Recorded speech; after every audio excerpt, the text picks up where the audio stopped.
قوم کوئی نہ کوئی تہوار مناتی ہے، اور لوگ چونکہ معاشرہ انفرادی سطح پر بھی راضی رہنا چاہتا ہے اور اجتماعی ماحول بھی فراہم کرنا چاہتا ہے، قومیں بڑے بڑے تہوار مناتی ہیں، میلوں کا بندوبست کرتی ہیں، دن منائے جاتے ہیں۔ اسلام کے اندر بھی دن منائے جاتے ہیں، اور بڑی قریب ایک دن آنے والا ہے جسے عید الفطر کہا جاتا ہے۔ لیکن اسلام کے تہوار باقی قوموں کو یہ بتاتے ہیں کہ تہوار منائے کس طرح جاتے ہیں۔ تو سب سے پہلے تو یہ یاد رکھیں کہ اسلام کے اندر جب عید آتی ہے تو اس کا کوئی مقصد ہے، اور ہم نے عید کو کس طرح منانا ہے یہ سارا کچھ ہمارا دین ہمیں بتاتا ہے۔ پہلے تو آپ دیکھیں کہ عید مسلمان نے کس طرح منانی ہے۔ سویرے جب اس نے اٹھنا ہے تو اس نے فجر کی نماز کے بعد دوبارہ سے تیاری کرنی ہے، غسل کرنا ہے، صاف لباس پہننا ہے، خوشبو لگانی ہے، اور کرنا یہ ہے کہ نماز کے لیے جانا ہے۔ اس کے عید کا آغاز، اس کے اس خوبصورت تہوار کا آغاز اللہ تبارک و تعالیٰ کی عبادت سے ہو رہا ہے، اور عید منا کب رہا ہے؟ رمضان کے 30 روزے پورے کرنے کے بعد، یا 29 کا چاند دیکھنے کے بعد۔ تو سب سے پہلے ہمیں یہ بتایا جا رہا ہے کہ جب تم عید مناؤ گے تو تم سجدہ شکر کے ساتھ مناؤ گے، اپنے رب کے ساتھ جوڑ کے مناؤ گے، اللہ تبارک و تعالیٰ کی عبادت کے ساتھ مناؤ گے۔ تو اس میں کوئی شور و غوغا نہیں، کوئی ریلیاں نہیں، کوئی جلوس نہیں، کوئی پٹاخے نہیں، کوئی گانا باجا نہیں، اللہ کی عبادت کے ساتھ بتایا جائے گا کہ تمہارا جو تہوار ہے وہ تہذیب کا، شائستگی کا، خوبصورتی کا، نظم و نسق کا ایک بہترین ذریعہ۔ تم بڑے راضی جب ہوگے تو پھر بھی تم اپنا ساری جھکاؤ گے رب کی بارگاہ میں، پھر بھی تم یہی کہو گے سبحان ربی العظیم، پھر بھی تم یہی کہو گے سبحان ربی الاعلی، پھر بھی تم اس کی بارگاہ میں جبین نیاز جھکاؤ گے کہ یہ جو تمہارے پاس عید کا دن آیا ہے یہ اجتماعیت کا دن ہے۔ آپ جب صف میں کھڑے ہوں گے نماز عید کے لیے تو کیا امیروں کی صفیں علیحدہ ہوں گی؟ غریبوں کی الگ ہوں گی؟ کیا پڑھے لکھوں کی الگ ہوں گی اور ان پڑھ لوگوں کی الگ ہوں گی؟ کیا قبیلوں کی الگ ہوں گی اور دوسرے قبیلے کی الگ ہوں گی؟ ایسا نہیں، ایک ہی صف میں کھڑے ہو گئے محمود و یاز، نہ کوئی بندہ رہا نہ کوئی بندہ نواز، صاحب و محتاج و غنی ایک ہوئے، اور تیری سرکار میں پہنچے تو سبھی ایک ہوئے۔ اجتماعیت کا اظہار ہے، اجتماعیت کا، عید کا پیغام اجتماعیت کا اظہار۔ اور پھر نماز عید ختم ہوئی تو سب نے ایک دوسرے کو گلے لگایا، غریب نے امیر کو، امیر نے غریب کو، پہلے ایک صف میں نماز پڑھی پھر گلے لگایا، چھوٹے نے بڑے کو، بڑے نے چھوٹے کو، سب ایک دوسرے کے ساتھ محبت کا رشتہ قائم رکھنے لگے۔ تو عید نے دوسرا پیغام اجتماعیت کا دیا کہ تم اللہ تبارک و تعالیٰ کی توحید کے نام پر، تم رسول پاک صلی اللہ تعالی علیہ وسلم کی غلامی کے نام پر ایک ہو، ایک۔ ہزاروں قومیں وجود میں آئیں دہر میں خشک و تر کے رشتے سے، پر ہم نے بنیاد دوستی رکھی یاد خیر البشر کے رشتے سے۔ اور اقبال کہنے لگے اپنی ملت پر قیاس اقوام مغرب سے نہ کر، خاص ہے ترکیب میں قوم رسول ہاشمی۔ یہ جو نماز پڑھ رہے ہیں اور بعد میں گلے مل رہے ہیں، ان کا ایک ہی تعارف ہے کہ یہ رسول ہاشمی کی قوم ہے۔ یہ تعارف اجتماعیت کا درس، پیار کا درس، مساوات کا درس، چھوٹے بڑے کے فرق کو ختم کرنے کا درس، امیر غریب کی تفریق مٹانے کا درس، اس کا نام عید ہے۔ آپ یہ دیکھیں کہ کوئی بھی ہمارا موقع ہے نا تو اسلام نے اس پر کچھ تعلیمات دی ہیں۔ اگر آپ کو اللہ بیٹا دیتا ہے، بیٹی دیتا ہے تو اس کا عقیقہ کرنا ہے، دوسروں کو کھانا کھلانا ہے۔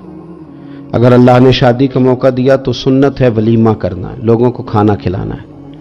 اگر بڑی عید کا موقع آیا ہے تو قربانی رکھ دی گئی ہے، آپ گوشت کریں گے، اس کا ایک حصہ رشتہ داروں کو دیں گے، ایک حصہ غریب نادار لوگوں کو دیں گے۔ اور عید کا موقع آیا تو صدقہ فطر رکھ دیا گیا چھوٹی عید پہ، اور صاحب نصاب پر زکوٰۃ بھی فرض کر دی گئی جو بالعموم رمضان میں ہی دی جاتی ہے۔ رمضان میں زیادہ تر مسلمان دینے کی کوشش کرتے ہیں۔ تو اس سے کیا ہوتا ہے کہ انسان اپنی خوشیاں دوسروں کے ساتھ بھی جوڑتا ہے، وہ اکیلے خوشی نہیں منا رہا، وہ دوسروں کے ساتھ اپنی خوشیوں کو جوڑ رہا ہے، غریب کو کھانا کھلا رہا ہے۔ اور نبی پاک صلی اللہ علیہ وسلم نے فرمایا وہ دعوت بڑی ملعون ہے، وہ بڑی لعنت والی دعوت ہے کہ کسی نے دعوت پکائی اور صرف امیروں کو دعوت دی جائے، غریبوں کو نہ دی جائے۔ सियासी अफ्तारियाँ कराई जाएं, और वलीमे पे भी अगर अपने बेटे के बुलाया जाए तो अमीर अमीर लोगों को, सियासी लोगों को, बड़े लोगों को दावत दी जाए। दावत तो खैर वाली वो है जिसमें छोटा बड़ा अमीर गरीब सब शरीक। तो ईद के मौके पर भी ये ज़रूरी तो नहीं कि हम 6 जोड़े ही बनवाएं, 3 जोड़ों से भी गुजारा हो सकता है। उस तरफ भी थोड़ी तवज्जो कर लें कि जिस घर के अंदर 1 जोड़ा भी खरीदना मुश्किल है, ये कोई ज़रूरी तो नहीं कि 10 जोड़े ही खरीदे जाएं, 2 पे भी गुजारा हो सकता है। 3 जूते लेने की बजाय 1 से भी ईद गुजर जाती है, लेकिन थोड़ी सी तवज्जो अगर गुरबा की तरफ भी कर ली जाए, मसाकीन की तरफ। ये कल परसों खबर आ रही है कि हमारे पंजाब में एक ऐसा शहर भी है जिसमें बाप ने सिर्फ इसलिए अपने बच्चे नहर में फेंक दिए हैं कि उन्होंने ईद के लिए कपड़े मांगे थे। इस किस्म की दास्तानें जिस कौम के अंदर मौजूद हों तो वो कौम फिर किसी का ख्याल ही ना करे, वो सारा माल अपने ऊपर ही खर्च करना चाहे, उसे एहसास ही पैदा ना हो कि किसी और को भी जरूरत है। तो ईद हमें मौका देती है। बुजुर्गों ने लिखा है कि ये जो ईद पे कहा गया ना कि एक रास्ते जाओ और दूसरे रास्ते से वापस आओ, तो इसमें भी शायद एक हिकमत हमें ये भी नजर आती है कि कई दफा एक गली से गुजरे तो गुजरते वक्त ख्याल आता है कि यार ये घर ऐसा है, देख के पता चलता है कि जो गरीब है मुझे थोड़ा इनका ख्याल रखना चाहिए। फिर दूसरी साइड से वापस आओ, शायद तुम्हें घर बैठे याद ना आए और मकान देख के तुम्हें समझ आ जाए कि यहाँ तो शायद रोटी भी वक्त पे ना पकती हो, इतने गरीब हैं। तो इस्लाम ने हर चीज में हिकमत रखी, और सिर्फ ईद के मौके पे नहीं, मुस्तकिल आप गुरबा के, मसाकीन के सरपरस्त बनने की, मुआविन बनने की कोशिश करें, रस्मी तौर पर नहीं। पिछले साल ना ईद गुजरी तो मुझे एक दोस्त ने एक पंजाबी का शेर भेजा। उसने कहा हज़रत जी इसको जरा जरूर पढ़ें। तो शेर बड़ा अनोखा था। वो शेर क्या था? और राशन वंडन वाले हो लोको, ओ राशन वंडन वाले हो लोको, ओ ईदों बाद भी भूख लग दीजिए। ईद के बाद भूल ही गए तुम। मुस्तकिल बुनियादों पर कोशिश करें कि आप मुआविन बने, गुरबा के, मसाकीन के, यतीमों के, इन लोगों की मदद करें। हजरत बशीर बिन उकबा रदी अल्लाह ताला अन्हु फरमाते हैं कि मेरे वालिद जंगे ओहद में शहीद हो गए थे और मैं एक कोने में खड़ा रो रहा था। तो नबी पाक सल्लल्लाहु ताला अलैहि वसल्लम ने मुझे दिलासा भी दिया, दस्त शफकत भी रखा। तो मैंने कहा हुजूर मेरे वालिद चले गए तो क्या बनेगा? तो क्या अंदाज हुजूर ने इख्तियार किया और क्या उन्हें अजीम निस्बतों से नवाज दिया। हुजूर फरमाने लगे, ए बशीर बिन उकबा तू पसंद नहीं करता कि फातिमा तेरी बहन बन जाए, आयशा तेरी मां बन जाए और मोहम्मद तेरे वालिद बन जाए सल्लल्लाहु ताला अलैहि वसल्लम। मुस्तकिल तुझे रिश्ते ना दे दिए जाए, मुस्तकिल तुझे सहारा ना दे दिया जाए, मुस्तकिल बुनियादों पर ही तेरा ख्याल ना रखा जाए। नबी पाक सल्लल्लाहु ताला अलैहि वसल्लम को ना जो चीज बड़ी पसंद है वो एसार है। अपने मुंह का निवाला निकाल के किसी को दे देना, ये हुजूर को बड़ा ही पसंद है। कुर्बानी करना, एसार करना, जरूरत होते हुए किसी की मदद करना। कुरान मजीद आप पढ़े ना तो सहाबा की तारीफ कुरान ने बयान की। फरमाया वयुक्सिरूना अला अनफुसिहिम वलौ काना बिहिम खसासा। फरमाया वो दूसरों पर एसार कर देते हैं चाहे उन्हें कितनी ही जरूरत क्यों ना हो। ईद करीब आ गई, लेकिन कुछ लोग ऐसे भी हैं जिनसे मैंने दबे लफ्जों में पूछा कि सूट सिलवा लिया है। उन्होंने जब ये कहा ना कि दुकानें ही नहीं सही तरीके से खुली, तो वो ना उनकी झुकी झुकी आंखें बताती थीं कि दुकान पे जाने के पैसे कोई नहीं पास। एक शायर था तो वो कहता है कि मैं खिलौनों की दुकान के पास से गुजरा, मैं भी साथ था, मेरा बेटा भी और मेरा पोता भी। तो मेरा पोता जिद करने लगा कि खिलौना लेना है, तो मेरे बेटे ने बड़ा समझाया नहीं लेना नहीं लेना, पर बच्चे ने जिद नहीं छोड़ी। बाप ने मारा भी, डांटा भी, पर उसने कहा नहीं मैंने खिलौना लेना है। तो जब मेरा बेटा नहीं मान रहा था तो मैंने फिर उसको कहा, मैं मिसाल दे रहा हूँ, पस मंजर कुछ यूं बना होगा। उसने कहा कि तुम खिलौने की दुकानों के पास से क्यों गुजरे? ये बच्चे की जिद है, ये समझौता नहीं करती। ये बच्चों की जिद है, ये समझौता। और वो आज भी दोपहर में बच्चों को सुला देती है इस डर से कि गली में फिर कहीं खिलौने बेचने वाला ना आ जाए। सिर्फ मेरी गुजारिश इतनी है कि 3 जोड़े बनवाने वाला एक बनवा ले, और थोड़ा थोड़ा ना एसार का जज्बा, गरीबों का ईद पर खुसूसी ख्याल। अमीरों ने सारा महीना गोश्त खाया है और बड़ा दब के खाया। जो नबी पाक की उम्मत से प्यार करे ना, रसूल पाक उससे बड़ा प्यार करते हैं।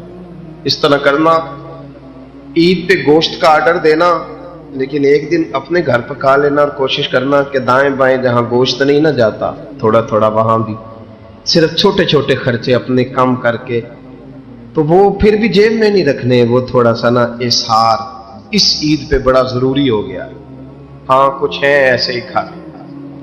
अब यकीन करें, गांव में फिर भी कुछ लोग ऐसे हैं जो ख्याल कर लेते हैं। शहरों में चूंकि हम एक दूसरे का हाल भी नहीं पूछते, आज भी गांव में कुछ कच्चे मकानों वाले अपने हमसाये के घर फाका नहीं होने देते। थोड़ी थोड़ी ये अपील है, मेरी खास अपील है, याद रखना। थोड़ा सा, मेरा एक दोस्त से बड़ा ही प्यार है, बड़ा ही, मुझे बड़ी मोहब्बत है। मैं जरूरी तो नहीं हर बंदे के मुंह पे कहा जाए। उनकी बेटियां काम करती हैं। मुझे एक सुबह उन्होंने बताया कि बच्चियां काम पे जाती है, तो मैं फजर के बाद सोता हूँ। उस दिन मैं सो नहीं सका, बड़ा मैं अजियत में आ गया। मैंने कहा कि बेटियां तो मेरी भी है ना, तो इसलिए ये थोड़ा सा ना मेहरबानी करें, खुदारा थोड़ा सा ना उम्मत का दर्द भी महसूस करें। बड़ी बड़ी सोसाइटियां तो थोड़ी हैं, ज्यादा लोग तो अभी भी कच्चे मकानों में हैं, तो मेहरबानी करें थोड़ा सा इन लोगों का इस ईद पे जरूर ख्याल करें। आज 21 रमजान को मेरे अब्बा जी फौत हुए थे, आज के दिन। आज उनको 19 साल हो गए। अब 19 साल पहले मैं कहां था, आप सोच सकते हैं। तो मैंने बड़े उनके जाने के बाद रातें भी देखी हैं, और मैंने उनके जाने के बाद बड़े कठिन मामलात भी देखे हैं। तो मैंने ये जायका चखा है, मुझे पता है कि ये जो गरीबी का और यतीमी का रंग होता है, इसकी असल शक्ल क्या है, वो मैंने असल शक्ल देखी है। तो मैं इसके मद्दोजर से मैं वाकिफ हूँ, मुझे इसका पता है। तो मेहरबानी फरमाएं, आपसे मेरी ये दर्दमंदाना अपील है कि थोड़ा थोड़ा दाएं बाएं जरूर तवज्जो कीजिएगा। हजरत बायजीद बुस्तामी फरमाया करते थे, जिसने हमारी चुप से कुछ नहीं सीखा, उसने हमारी तकरीर से क्या सीखना है। अब थोड़ा सा ना इशारों की बोली भी समझें। अब थोड़ा सा ये भी हो कि बस बात पूरी होने ना पाए और इंसान की रग़बत अमल की तरफ बढ़ जाए। ये मिजाज हमें दिया है। अब तो भाई आ जाएं, आप सुबह भी तकरीर कर दें, दोपहर को भी तकरीर कर दें, शाम को भी तकरीर कर दें, तो फिर ये भी होता है कि जनाब वो बयान आपने जो सुनाया था ना, वो जरा दोबारा सुना दें। तो मैं कहता हूं पहले सुनने पर अमल हो गया तो न करें। अब हमें थोड़ी बातें सीख कर उन पर अमल करना है और आगे बढ़ना है। बड़ी सादी बात मेरे अब्बा जी बताया करते थे। वाला साहब कहते हैं कि एक देहाती बंदा ना चला गया वो किसी मौलवी साहब की तकरीर सुनने। तो उस जमाने में आपको पता है ये वाशरूम का मुरवजा निज़ाम नहीं होता था, तो लोग खेतों में दूसरी जगहों पे पेशाब के लिए जाते थे। तो मौलाना ने एक एहतियात बयान की। वो कहने लगे कि पेशाब सख्त जगह पे ना करो, ज़मीन पे बैठकर, वरना पेशाब के छींटे उड़ेंगे, कपड़ों पे पड़ेंगे, और हदीस में सख्त हुक्म है इस मसले। तो कोई नरम जगह हो ऐसी जहां पेशाब करें, छींटे ना उड़ें। वो बंदा अमल करने वाला था ना, उसने निरी तकरीर सुन के सर धुन के जाना नहीं था। उसने इतनी सारी रेत ले ली, कपड़े में बांध ली, और वो उसने कंधे पे रखी हुई है। जहां पेशाब का वक्त आता पहले रेत बिछाता, फिर पेशाब करता ताकि मेरे कपड़ों पे ना पड़े। एक साहब ने उसे कहा कोई हफ्ते बाद चलो बयान सुनने चलें, तो कहने लगा मैं पहले पे अमल कर लूं, यही बड़ा है। मैंने तो इतनी सारी रेत, कंधा थक गया है मेरा, उस दिन से उठाई है, तो मैं नहीं चाहता कि नहीं भी सुनूं तो किसी और जगह में। ये तफरीह तबाह के लिए बात को ना समझें। उस सादे आदमी ने जो हमें समझाया, मुझे और आपको, उस पर गौर करें कि कल भी सुना था, परसों भी सुना था, पीर साहब ने तरसों भी कहा था, शेख ने परसों भी कहा था, पिछले हफ्ते भी कहा था। तूने अगर शेख की भी नहीं सुनी, उस्ताद की भी नहीं सुनी, पीर की भी नहीं सुनी, और इस दौर के पीर जो सही काम करने वाले हैं, उस्ताद जो सही काम करने, मजबूर हो गए हैं बेचारे। कहते किसकी तरबियत करें, किस दर्द से कहा था हजरत सुल्तान बाहू ने। वो कहते हैं और रब दा तालब कोई भी नहीं मिलया, इते जो मिले तालब ज़रदा हो। یہ تو آئے ہیں کاروبار سیدھا کرنے، فوٹو کھنچوانے، فلاں کام کے لیے. یہ تو وہ جو ہم دینا چاہتے ہیں اس کا تو مزاج ہی نہیں. پہلے بھی میں نے کہا تھا، پھر کہتا ہوں، مجھے شوق نہیں ہے.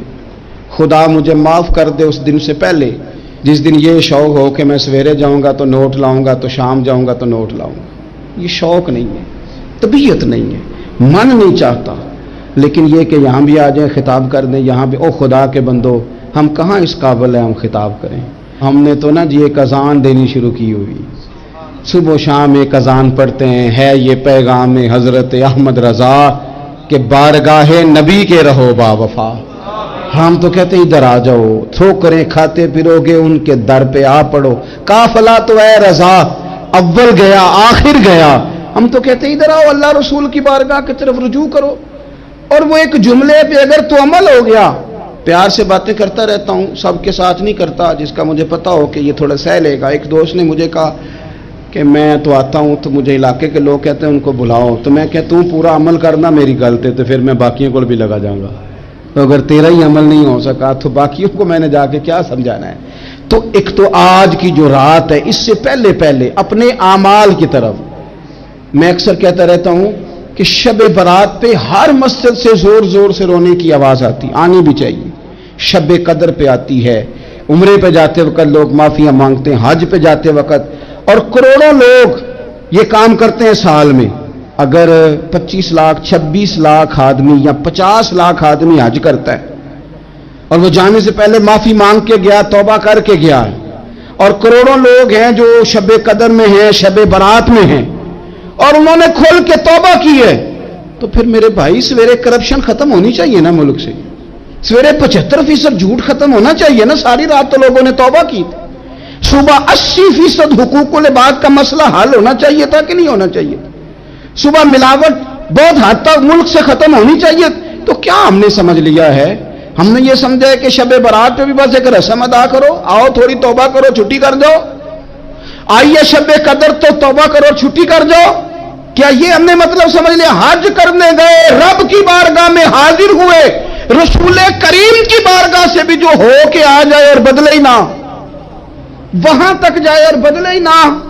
مدینے گئے، کعبے گئے، کربلا گئے، جیسے گئے تھے گھوم پھر کے ویسے ہی آ گئے.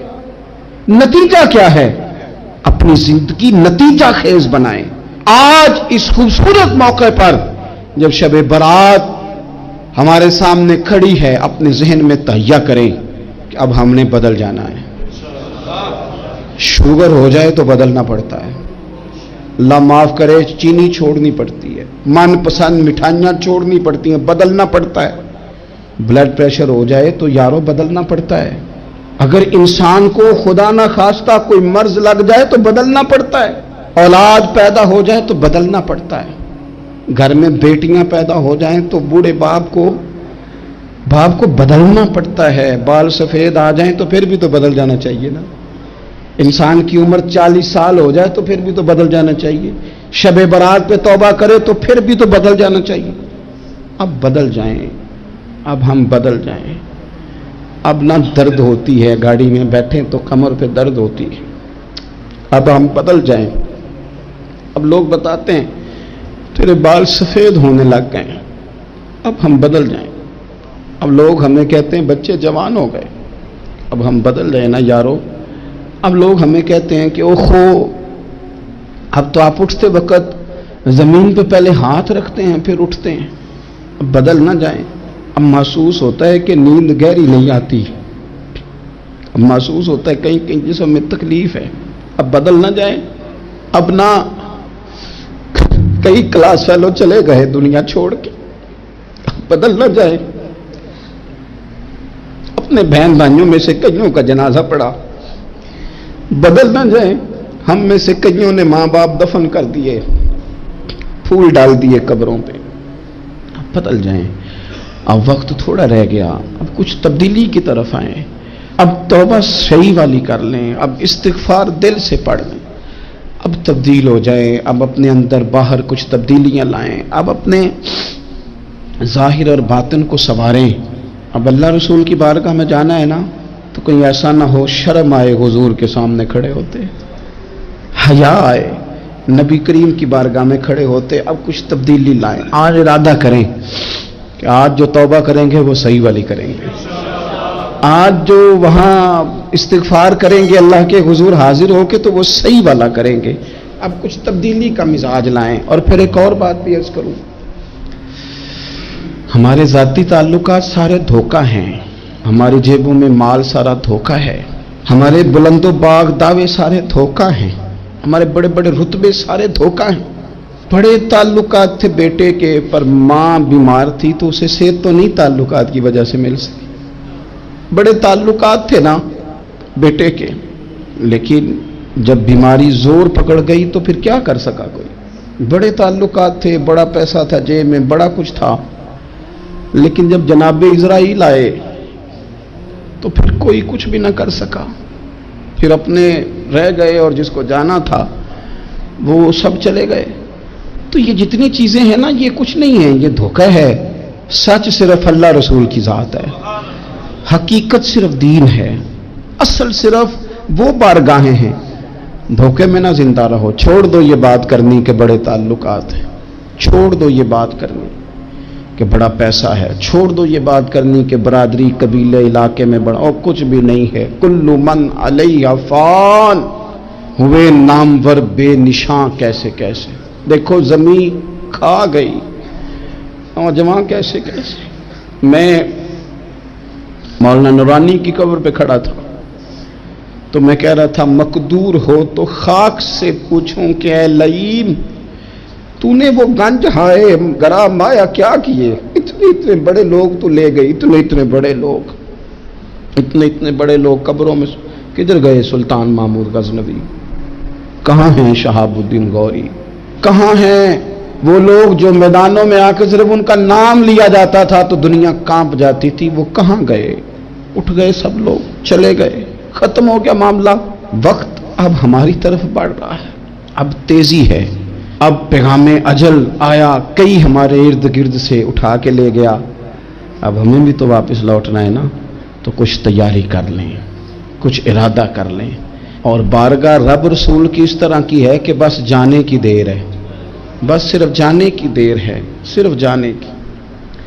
और अल्लाह रसूल की बारगाह दोस्तों वो वाली है कि जहाँ ना ज़्यादा मिन्नत भी नहीं करनी पड़ती। वो जो 4-5 लोग थे ना मक्का मुकरमा में, इन्होंने बहुत ही इस्लाम की मुखालफत की हद कर दी थी। उनके लिए हुक्म हुआ था जहाँ मिले कत्ल कर दो। इकरमा थे, इब्ने खतल थे, कुछ और लोग थे। तो पता है उनको किसी ने मशवरा क्या दिया था? किसी काफिर ने मशवरा दिया, पर पता सलाह क्या दी थी?